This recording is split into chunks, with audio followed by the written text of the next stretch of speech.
Perséphone et Nicolaï. Fille de Zeus et de Déméter, Perséphone est l'épouse d'Hadès.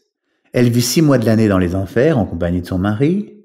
L'autre partie de l'année, elle habite sur Terre ou dans l'Olympe afin d'aider sa mère pour la période du printemps et de l'été. Ce compromis est loin de satisfaire Hadès. Perséphone a choisi la Russie. Elle a pris le nom d'Enor Pépès et elle officie au MVD dans la police russe. Elle a pour partenaire Nicolaï. Tous deux, affublés de leur unchanka, sillonnent les rues de Moscou. Comme dans toutes les polices, Enor et Nicolaï poursuivent les méchants en voiture, en camion, en moto, à pied. Des coups de feu, des blessures, du sang sont leur quotidien. Patrouilles, briefings, formations viennent s'intercaler dans leur emploi du temps. Bref, une vie de flic. Et comme dans toutes les polices, il y a aussi la corruption. La Russie, c'est 140 millions d'habitants et 1 400 000 policiers. C'est-à-dire un policier pour 100 citoyens. Certains prétendent qu'un policier peut percevoir jusqu'à 10 fois son salaire grâce à la corruption. Arrestation, discussion, marchandage et enfin bakchiche.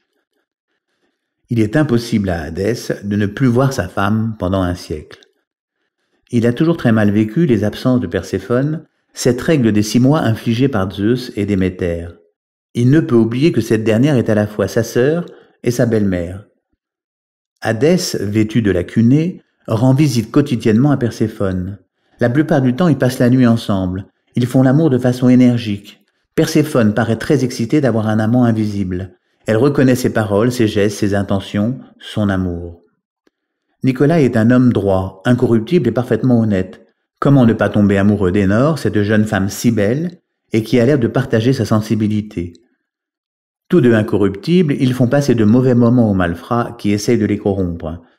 Afin de repousser les avances de Nicolaï, Enor prétend ne pas être seul dans la vie. En raison de ses horaires et du temps passé avec elle, Nicolaï a du mal à comprendre qu'elle puisse avoir quelqu'un, en tout cas quelqu'un de régulier dans sa vie. Un soir, un peu éméché par la vodka, Nicolaï est tout émoustillé. Dans un but un peu abstrait, il décide de se placer derrière la porte de son appartement et tend l'oreille. Il titube et finit par poser sa tête sur la lourde porte en bois. Cette nouvelle position lui permet de retrouver une certaine stabilité. Il entend des voix.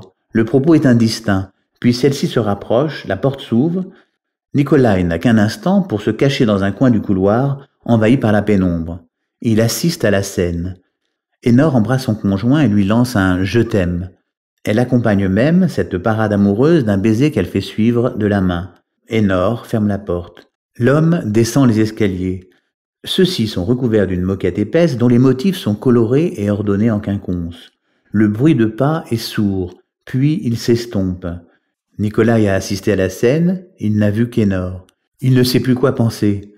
Elle parle toute seule, elle est folle. Non, c'est moi qui suis fou. Il retourne l'affaire dans sa tête, pensant trouver des réponses. Les questions de Nicolaï feront prendre conscience à Perséphone qu'il est nécessaire qu'elle soit plus prudente avec Hadès. Perséphone a une tendre amitié pour Nicolaï, mais elle sait qu'Hadès n'hésiterait pas une seconde à le supprimer si Nicolaï racontait son histoire. En effet, si Zeus avait vent de l'affaire, elle pourrait très vite faire le rapprochement entre les ingrédients que sont Perséphone et un conjoint invisible.